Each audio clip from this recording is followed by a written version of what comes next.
Hello everyone, we have already discussed the concept of the deflationary gap. Today I'll be discussing with you the concept of inflationary gap. तो inflationary gap क्या होता है?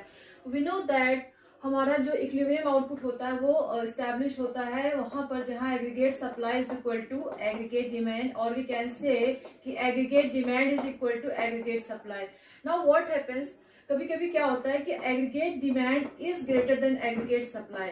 तो इस situation को क्या कहते हैं, यहाँ पर क्या हो रहा होता है, एक्सेस डिमांड हो रहा होता है. इस कंडीशन में क्या होता है, एक्सेस डिमांड होता है. तो the amount by which aggregate demand exceeds the aggregate supply or the level of income corresponding to full employment level is called the inflationary gap. inflationary gap क्या होता है, जब हमारा एग्रीगेट डिमांड एग्रीगेट सप्लाई से ज्यादा हो जाता है तो उस सिचुएशन को हम क्या कहते हैं, इन्फ्लेशनरी गैप कहते हैं. सी सपोज हमारी इकोनॉमी जो ऑलरेडी फुल एम्प्लॉयमेंट पे काम कर रही है, it is working at full capacity, सारे रिसोर्सेज फुली यूटिलाइज्ड हैं, सारे factors of production fully employed हैं.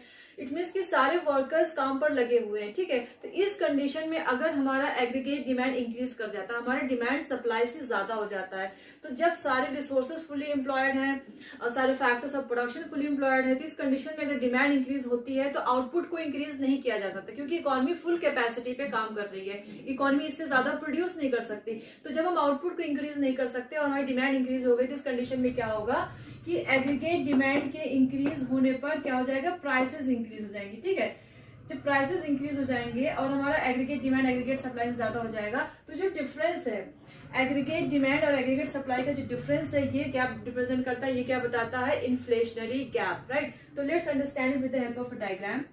So on x-axis we are measuring our income or output. On y-axis we are measuring our aggregate demand. तो this 45 degree line is our income line, और इसे हम aggregate supply curve भी कहते हैं. तो हमारा प्लान एग्रीगेट डिमांड क्या था, प्लान एग्रीगेट डिमांड था एडीडी, यानी कि इतना हम प्लान कर रहे थे, इतना डिजायर्ड एग्रीगेट डिमांड है. और इस एग्रीगेट डिमांड पे इक्विलिब्रियम यहाँ पे स्ट्राइक होगा, और ये हमारी होगी equilibrium level of income. OM will be our equilibrium level of income. Now suppose due to some reason हमारा एग्रीगेट डिमांड इतना ना होकर के इतना हो जाता है, यानी कि एग्रीगेट डिमांड इंक्रीज हो जाता है, तो एग्रीगेट डिमांड का अपवर्ड शिफ्ट कर जाएगा. राइट, और हमारा एक्चुअल एग्रीगेट डिमांड क्या हो जाएगा, एडीए. तो आप देख सकते हैं अब हमारा इक्विलिब्रियम कंडीशन यहाँ पर होगा एट पॉइंट एफ, और इस पॉइंट से हमारा इक्विलिब्रियम लेवल ऑफ इनकम कहाँ पर होगा, एट पॉइंट एन. तो ये जो डिफरेंस है aggregate demand and level of income और एग्रीगेट डिमांड और एग्रीगेट सप्लाई, इसको हम कहते हैं इन्फ्लेशनरी गैप. राइट, इस डिफरेंस को हम क्या कहते हैं, इन्फ्लेशनरी गैप, क्योंकि इतना एक्सेस